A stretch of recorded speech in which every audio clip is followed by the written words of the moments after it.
Ricardo, hay un tema, a ver, sabemos que por ahí, bueno, por ahí no quiero faltar el respeto y más que falleció hace muy poco el presidente de la Rúa, pero mucha gente, a ver, a nivel colectivo no se lo vio un presidente por ahí fuerte, sólido, sino todo lo contrario, quedó bastante golpeado la manera como se fue y también hasta si querés desprestigiado de alguna manera.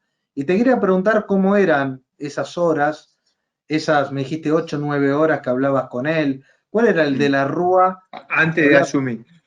No, yo lo conocí muy bien a Fernando de la Rúa. Fernando de la Rúa, hay que recordar, fue medalla de oro en el Liceo Militar, fue medalla de oro en la Universidad de Córdoba, fue probablemente el más destacado procesalista y el profesor más joven de Derecho Procesal. Era un hombre que hablaba varios idiomas, era un hombre extremadamente inteligente, probablemente el senador más brillante que tuvo la República. Había sido un gran jefe de gobierno, que había gobernado la ciudad de Buenos Aires con un presupuesto extremadamente austero y había sido muy exitoso, con una visión de qué iba a hacer en el gobierno, probablemente que subestimaba la crisis, le costaba aceptar la gravedad de la circunstancia que enfrentaba. Y en ese contexto, yo diría que él creyó que, al igual que en la ciudad de Buenos Aires, con gobernar austeramente el gasto y el crecimiento de la economía, le iba a normalizar las cuentas públicas. Yo tenía el diagnóstico que teníamos un problema mucho más profundo y eso lo estuvimos discutiendo por varios años. O sea, por varios años antes de ser gobierno, o sea, yo tenía un diagnóstico que no era el que... Él era un Es decir, hombre... de la Rúa de alguna manera no tomaba tan en serio esa crisis inminente que vos veías, sino que él la subestimaba y decía, bueno, Bueno, yo no hay que... diría que él tenía la... A ver, yo me acuerdo mucho de muchas conversaciones. Yo tenía un gran respeto y lo tuve siempre por él, zona, como agencia personal. Él había sido un hombre muy destacado y era un hombre muy inteligente, entendía perfectamente lo diré. Él creía, a diferencia mía, que el sistema político se iba a mover de una manera más seria y responsable. Y yo no creía eso. Y que iban a tener una actitud muy cuidadosa de la institucionalidad. Y yo no creía eso. Yo creía que la cultura de nuestro liderazgo político lo llevaba inexorablemente a buscar límites que no eran los más sanos y que nos iban a llevar a una crisis. Que había que enfrentar eso con suma resiedumbre. Entonces, él además tenía una actitud, que además le fue muy bien en la vida con esa actitud, optimista, o sea, en general. O sea, él creía que las cosas le habían salido bien varias de ellas. Él es derrotado terriblemente. Pensemos en la historia política. Él aparece como segundo candidato a senador en la ciudad de Buenos Aires en el 73, en un momento que el peronismo arrasa. Él gana la elección de senador en la capital, de ganar, de ser segundo candidato a senador, o sea, el que caía en la volteada, pasa a ser candidato a vicepresidente de Ricardo Balbín, queda como la figura del radicalismo moderado. Tiene el accidente que se le cruza a Raúl Alfonsín y va a una primaria con Alfonsín en el 82-83 que finalmente pierde, pero la pierde y es candidato a senador en la capital federal y gana por el mayor margen que conoció la historia. Es un senador brillante, le hacen una perrada increíble en el 89 que había ganado el colegio electoral para ser senador y ahí Vaca le hace un arreglo para que le virlen la senaduría y contra toda la conducción tradicional del radicalismo de la capital gana la candidatura él y Enrique Olivera a diputados nacionales, le ganan a la rosca de la capital, que era una rosca brava, gana la elección de diputado nacional, vuelve a ganar la elección de senador nacional y vuelve a ganar como jefe de gobierno de la ciudad. Era una no había elección que le saliera mal. En ese contexto, era un hombre que creía que tenía a su favor el destino. Sí. Entonces, creo yo que el proceso de crisis que él vive, afecta a su salud, acordémonos que después de la elección él tiene el neumotórax. Yo la primera vez que lo vi afectado fue la noche del 23 de octubre del 99, cuando gana las elecciones. Yo hacía muchos meses que no lo veía porque me había echado de la campaña, ¿no? El 14 de abril. Te quería lejos. Lo fui a saludar y me dijo ahí, hemos ganado, pero qué difícil es la situación. Pero de todas maneras, a él le costaba aceptar que la situación fuera tan adversa, y eso, digamos, la adversidad lo fue afectando. O sea, él se daba cuenta que estábamos en una situación extremadamente dura. Hiciste una comparativa o un análisis de la situación con mucha precisión, lo que él creía y lo que vos creías, ¿no? Ahora bien, la política, la oposición, ¿cuánto tuvo que ver lo que terminó el 2001 con una oposición activa? Bueno, había una actitud, o de errores propios de la alianza. No, había una actitud complicada la política, y además estaba la idea de que había un atajo que iba a ser menos costoso y que había mucha gente que le iba a ir. A mí me parecía que le iba a ir mal a la Argentina, pero había algunos que estaban muy endeudados que le iba a ir muy bien si se hacían la locura que se decía.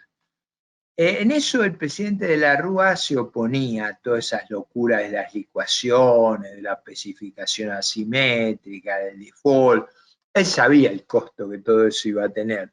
Perdón, ¿ya se hablaba antes de que sucediera la crisis? No, bueno, esas cosas estaban. Porque la especificación asimétrica surge después, digamos.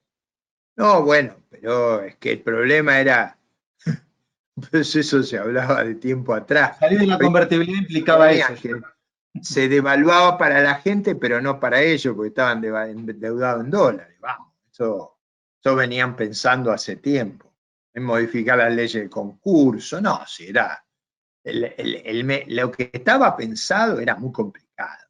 Yo creía que todo eso le hacía un daño enorme a la Argentina, porque se hacía un default no solo de la deuda, sino del equity, del capital, que se querían romper todas las regulaciones. Bueno, yo decía, destruimos todo el edificio, ¿qué hay en cambio de ese edificio? Bueno, no hay nada, yo que estoy quebrado paso a ser rico. Yo viví una experiencia notable ahí, pues ya como economista, me invitaron a dos situaciones. Yo tenía unos empresarios que sí en ese momento que debían una fortuna en dólares y los activos eran igual a la deuda que tenían.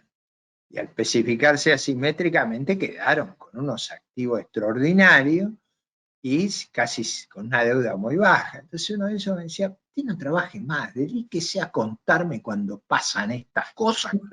Llámeme 48 horas antes. Claro, y había otro,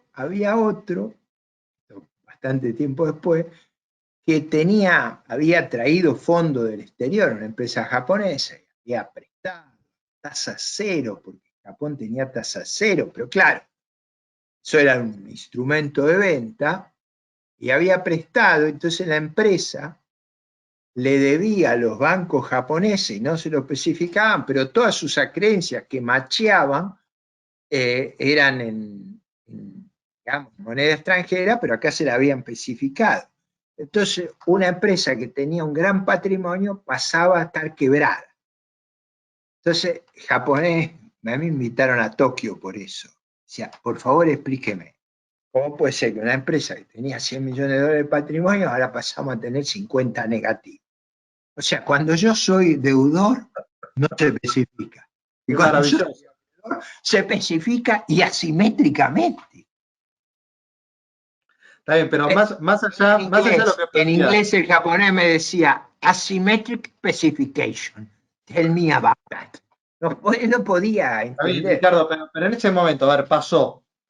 ponete en los zapatos de Remes, porque fue el que asume, a ver, si iban pasando la pelota, bueno, asume Remes Lenicó No, en bueno, ese yo estuve en momento. desacuerdo con todo eso. Yo lo conozco mucho a Jorge, fui compañero en la universidad, fuimos los dos, estudiamos en la Universidad de La Plata, es un poco más grande que yo, pero fuimos contemporáneos mientras estudiamos.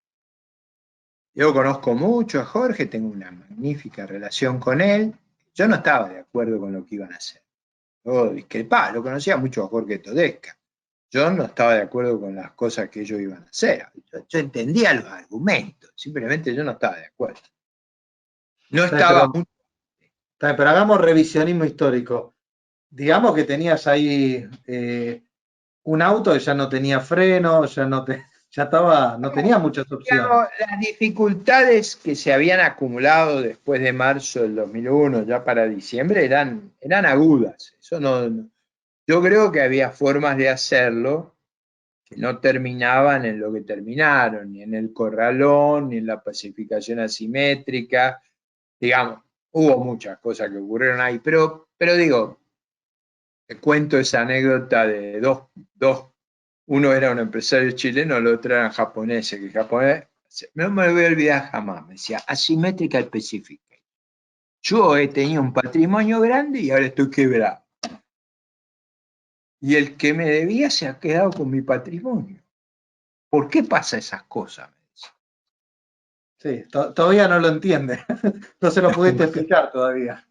Me llevó a una cena en Tokio con varios líderes japoneses que escuchaban lo del default y me decía, ¿cuántos líderes argentinos se han suicidado? Yo decía, ¿qué se van a suicidar? Bueno, ¿Viste? están mejor que El nunca. Parlamento.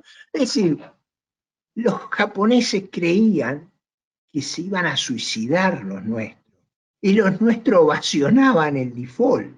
Es decir, por eso digo, la clase política nuestra tenía ciertas características muy nocivas para nuestro futuro.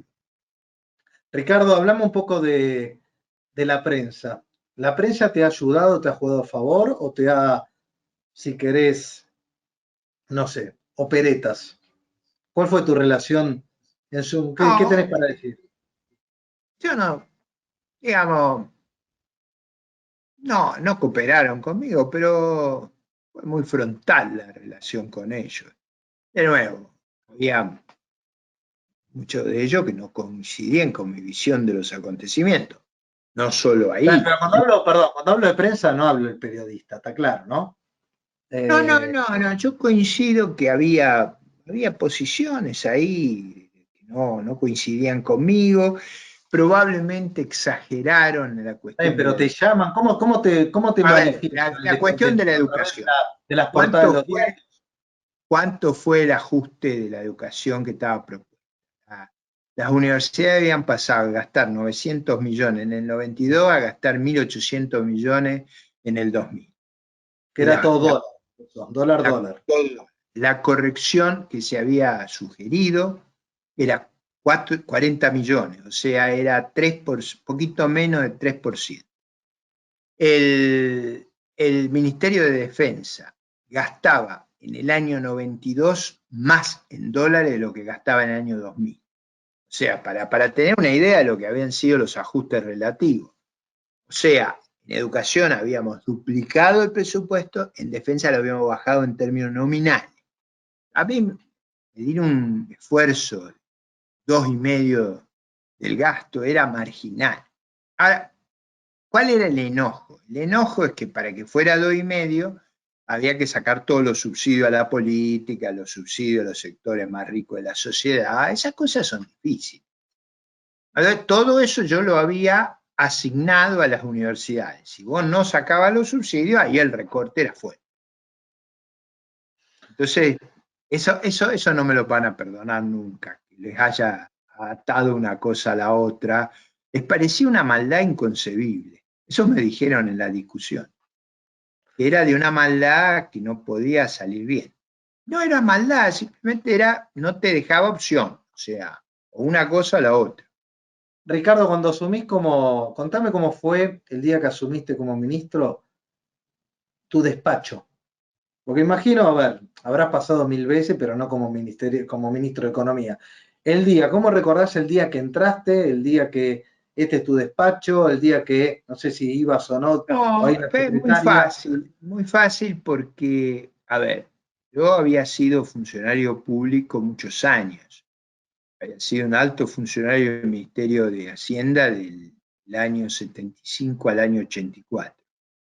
O sea, había estado muchos años con los ministros de Economía de esa época y en 75 tenía mi propio despacho a unos metros del ministro de Economía, o sea que conocía muy bien ese lugar, había pasado muchas horas en esos despachos como funcionario.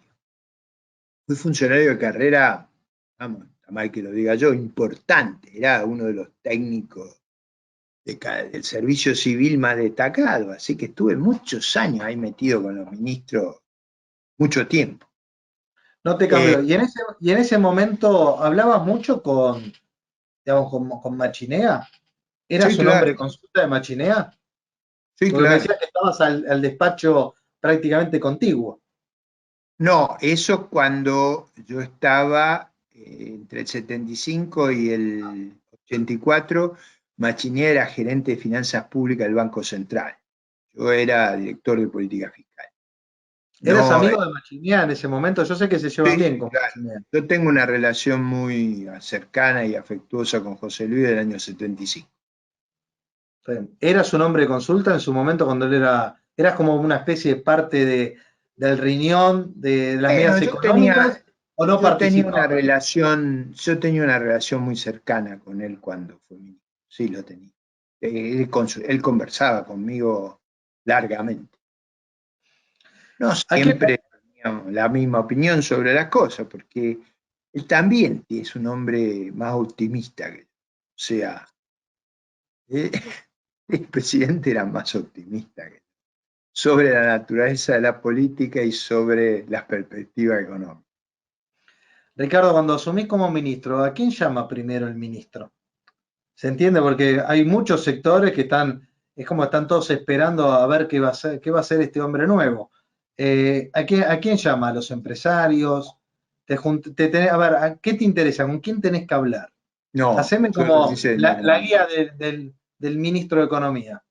no, no, en ese momento no. Yo lo había llamado a Artana, que fue el viceministro, para que armara el equipo completo y lo que trabajé el primer día, el primero y el segundo día, que teníamos completo el programa, la noche del segundo día, trabajé contrarreloj en armar el programa, ver si lo podíamos calibrar y con las medidas que habíamos pensado, las cuentas convergían. Eso trabajamos muy duramente sobre eso y los próximos días trabajé en dialogar con los líderes parlamentarios, con de los ministros del gabinete, con el presidente, con el jefe de gabinete, con algunos funcionarios, con algunos gobernadores que bueno, ¿Cuál es el nivel intelectual de los parlamentarios?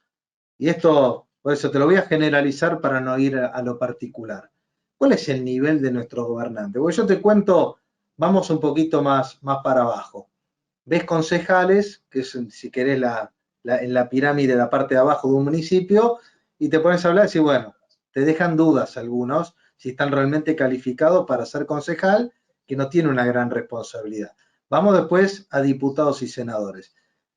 ¿Qué puntaje le pones? ¿Quiénes nos están gobernando? Porque el problema de la Argentina, a y vas a ver, coincidir, no es económico, político. yo creo que hubo de esa época ahora deterioro. Eh, en ese momento, en una transición ordenada como la que hubo entre Menem y de la Rúa, muchos de los que ejercían los cargos habían sido miembros del gabinete o algunos de los gobernadores habían sido vicepresidentes. Bueno, no era gente que no entendía, o sea, entendían perfectamente los dilemas. Después no estaban de acuerdo, tenían sus agendas.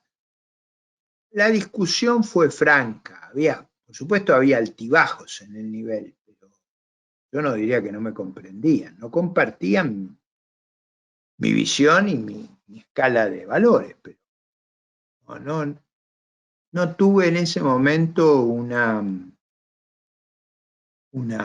problema de pedagogía. Yo diría, en general, nuestra élite política es menos... yo interactué mucho con la élite política brasileña, cubana, chilena y uruguaya. En general, la élite de estos países que yo interactué era más preparada.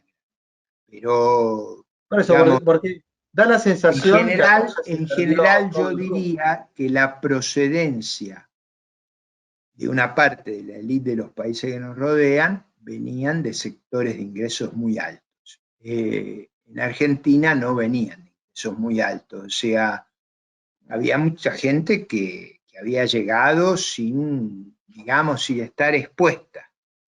Eh, digo, No, está no, claro. gente de mucho dinero que no había tenido interés en viajar a Europa, por ejemplo.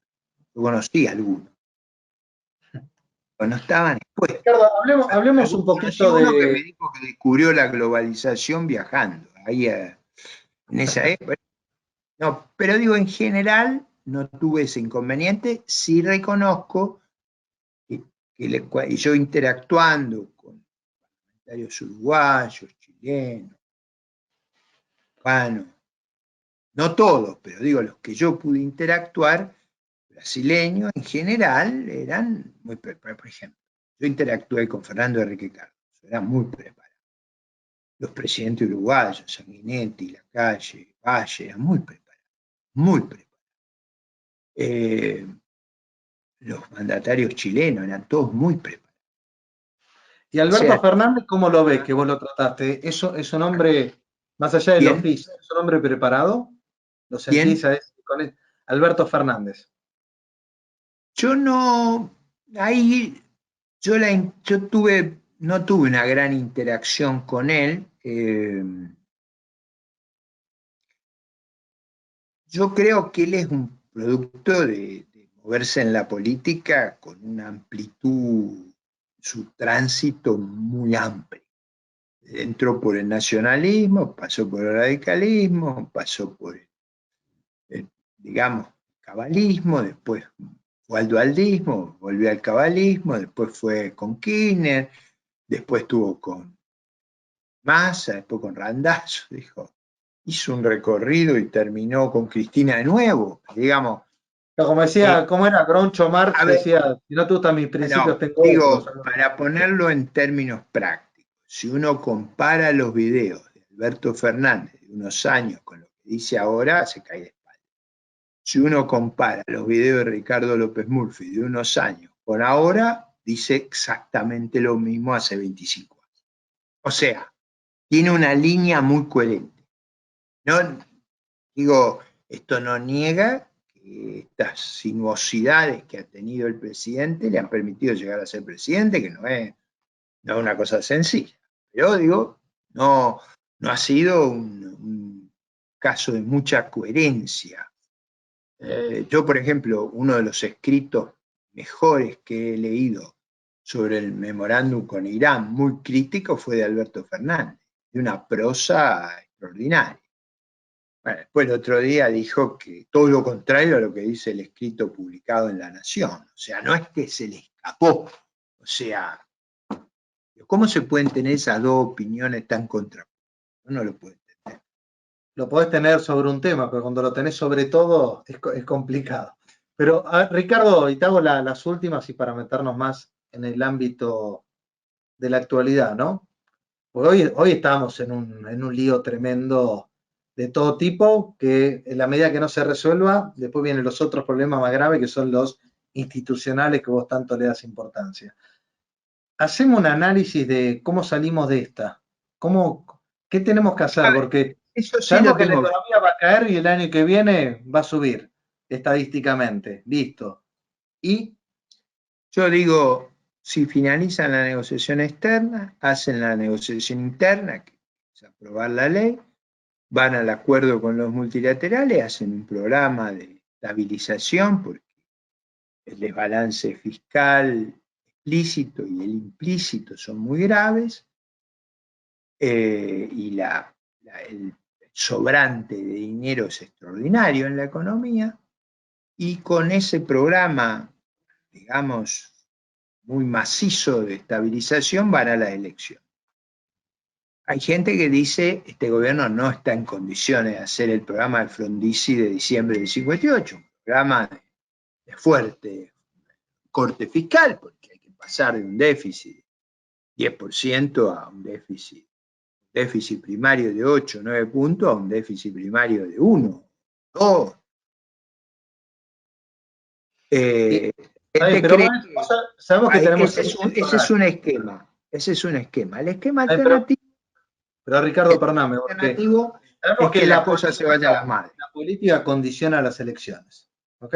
Porque si no estuvieran las elecciones el año que viene, probablemente las decisiones fueran otras. ¿Qué tan condicionado está y qué tiempo tenés? Porque en economía sabemos que la realidad siempre se termina, mostrando, no hay otra, 2 más 2 va a ser 4, pero esta Pero acá situación, ¿tenés forma de patearla?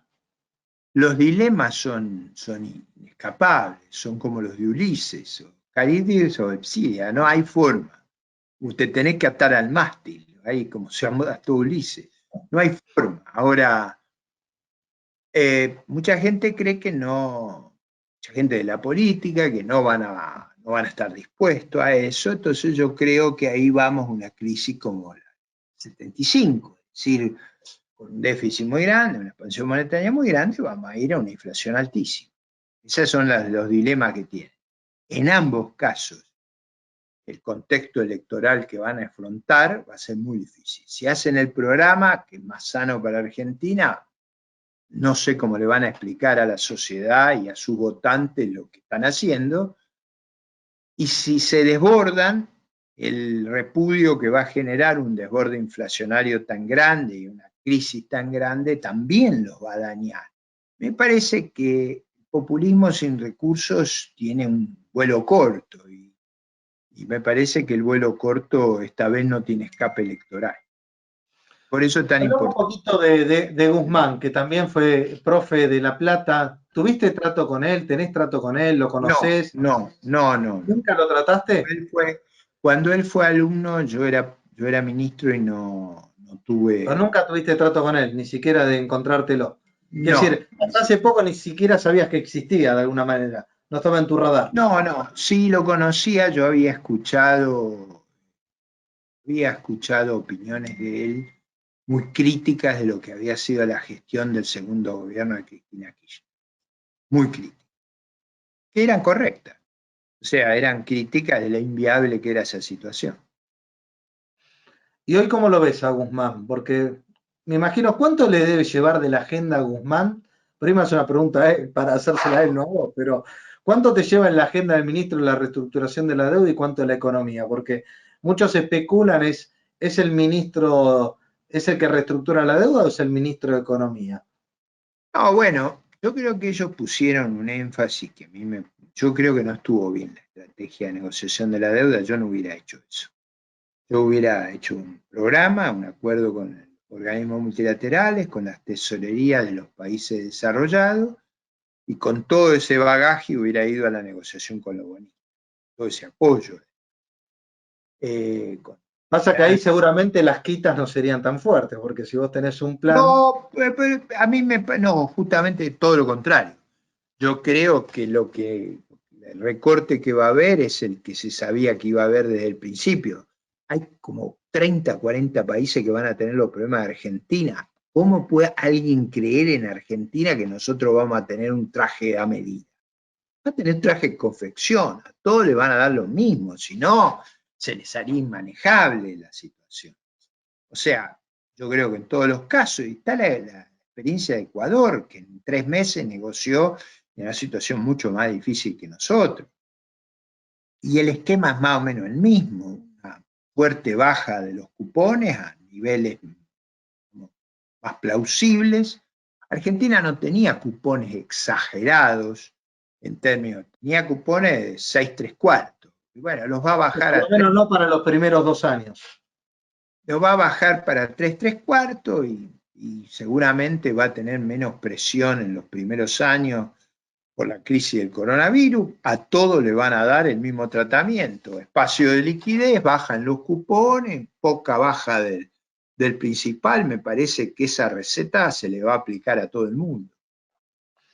Ricardo, Lo que le Argentina se lo va a tener que dar a los otros. Esa es la regla. y por último, ¿cómo te imaginas la convergencia de los tipos de cambio? Porque hoy estamos todavía con los $200, que sí, que Bueno, no. con el plan, porque yo digo que hay dos caminos, con el plan o sin el plan. Con el plan, de acuerdo con el Fondo, el Banco Mundial, el BID, el Banco Americano, con el apoyo de todos los países, con un plan bien organizado, me supongo que el tipo de cambio oficial subirá un poquito más rápido que la inflación por un tiempo y que el paralelo se pondrá a tiro del oficial, digamos, porque no va a haber esta angustia e incertidumbre. Y ¿En qué viceversa. momento, en qué Sin el momento, plan veo una brecha más grande. en qué momento uno dice es el momento de unificar los tipos de cambio? Porque me imagino, la historia argentina no puede convivir mucho tiempo, hay otras historias, otros países que han convivido con tipos de cambio múltiples o desdoblamiento mucho tiempo. El caso de Argentina te dice que no resiste. Un año, 2 años. No, bueno, ¿Cómo? en general nosotros tuvimos control de cambio muchos años y cada tanto había una corrección del tipo de cambio oficial para acercarse al paralelo. Eso yo creo que va a pasar algo así acá en la Argentina. Eh, a mi sensación es que el anclaje que tiene el gobierno para que la cosa no se desborde es el superávit en cuenta corriente y va a tratar de defenderlo no dejando que el tipo de cambio oficial se atrase y remunerando los depósitos en pesos.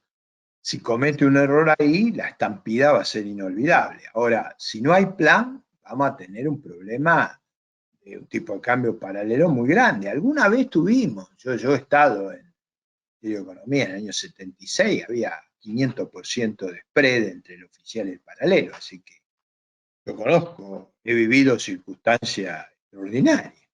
Sí, sí, si vamos al pasado, ya las vivimos todas, ¿no? Y siempre nos sorprendemos. Bueno, la verdad, Ricardo, tuvimos un tiempo espectacular, yo siempre agradecido con vos. Y para cerrar, ¿hay algo que no te pregunté o hay algo que quieras sumar de tu paso, si querés, de tu trayectoria, más que tu paso por el Ministerio de Economía? Algo que le quieras contar a la gente, porque para mí estas No, entrevistas no deja de ser algo histórico que va a quedar, ¿ok? Y las generaciones lo van a poder ver seguramente. yo quisiera hacer énfasis en el problema de organización de la economía argentina y en el problema de las instituciones. Yo creo que parte de nuestro descalabro es no tener una organización eficaz, la moneda y el sector público, instituciones presupuestarias y monetarias adecuadas, y que parte de nuestro fracaso, de nuestra incertidumbre, de nuestra inestabilidad y de nuestra enorme volatilidad la tiene este mal diseño institucional, esta enorme inestabilidad institucional, y que toda mi vida he tratado que tengamos instituciones fiscales y monetarias consistentes entre sí y proclives al crecimiento. Esto es, yo creo que el déficit, además de hacernos un desastre en la inflación y en la deuda, el déficit nos ha absorbido siempre ahorros que necesitábamos para la inversión, y la baja inversión es la matriz del bajo crecimiento, y el bajo crecimiento es la matriz de todas las frustraciones que tienen las generaciones vivas. Toda mi vida creí que mejorar las instituciones y la organización económica era crucial para nuestro país, y lo sigo creyendo. Bueno, Ricardo, te agradezco muchísimo de corazón, gracias por tu tiempo y por acceder a esta extensa entrevista. Así que te Un mando un gusto, fuerte gracias. abrazo y muy agradecido. Un gusto, gracias.